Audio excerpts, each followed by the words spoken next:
পবিত্র হজ পালনে প্রতিবছর কাবার কাফেলায় শামিল যাত্রীদের অন্যতম শীর্ষস্থানীয় দেশ বাংলাদেশ। তবে অব্যবস্থাপনা, মধ্যস্বত্বভোগীদের দৌরাত্ম্য সহ নানা কারণে প্রতারণা, হয়রানি ও ভোগান্তিতে পড়তে হয় অনেককে।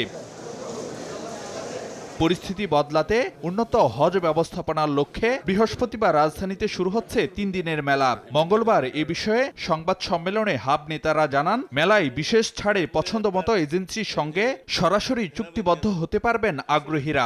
মধ্যস্বত্বভোগীদের সাথে কন্ট্যাক্ট না করে হজ এজেন্টদের সাথে ডাইরেক্ট কাজ করবেন, যেমন আমাদের একটা জবাবদিহি আছে। আমরা যদি কোনো হাজিদের সাথে কমিটমেন্ট ফেল করি, আমাদেরকে আপনারা ধরতে পারবেন। এই জন্য আমাদের সাথে আপনারা কন্ট্যাক্ট করবেন।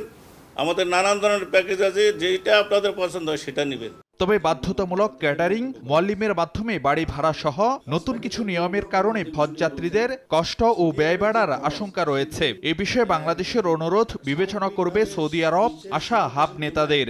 আমরা মনে করি ক্যাটারিং সার্ভিস, কোরবানি এটি আগের মতো থাকা উচিত এবং বাড়ি ভাড়ার যে পদ্ধতি সেটিও আগের মতো থাকা উচিত। নতুবা আমাদের হজের ব্যয়টা বেড়ে যাওয়ার একটা সম্ভাবনা তৈরি হবে, হজযাত্রীদের খরচ বাড়বে।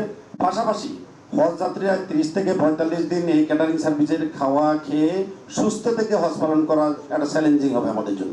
যদি এটি 30 থেকে 45 দিন ম্যান্ডেটরি করা হয় তাদের থেকে এই খাবার নেওয়া, তাহলে আমরা নিশ্চিত আমাদের হজযাত্রীরা মারাত্মকভাবে অসুস্থ হয়ে পড়বেন, কারণ ওদের যে খাবার, এই খাবারে আমাদের দেশের হজযাত্রীরা অভ্যস্ত নয়।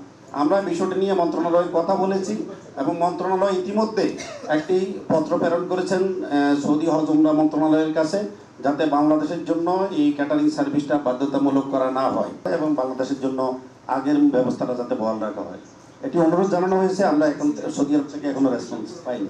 এ সময় হজ যাত্রীদের বিমান ভাড়া কমানোর দাবিও জানায় হাব। ডেডিকেটেড হজ ফ্লাইটের কথা বলে যে দ্বিগুণ ভাড়াটা নেওয়া হয়, সত্যিকার অর্থে কোনো এয়ারলাইন্স ডেডিকেটেড ফ্লাইট পরিচালনা করেন না। প্রত্যেক ফ্লাইট যাওয়ার সময় বা আসার সময় সাধারণ যাত্রী বহন করে। সুতরাং আমাদের রেগুলার যে ভাড়া 80-90 হাজার বা সর্বোচ্চ 1 লক্ষ টাকা আমাদের উমরা ফেয়ার বা অন্যান্য ফেয়ারগুলো, আমরা মনে করি সেরকম বা কাছাকাছি ফেয়ারটা থাকা উচিত। ফারুক ভিয়া, রবিন, সময় সংবাদ, ঢাকা।